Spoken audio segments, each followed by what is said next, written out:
Welcome. In this video, I'll tell you how to see favorite stickers on Snapchat. Let's begin. First, open Snapchat and go to the Chat tab. When the chat opens, tap on the sticker option.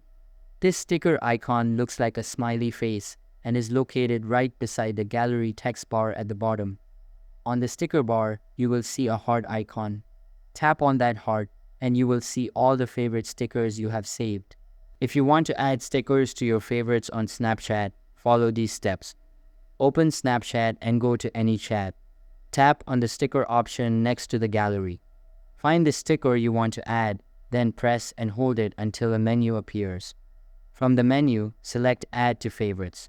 To remove a sticker from your favorites, press and hold the sticker again, then select Remove.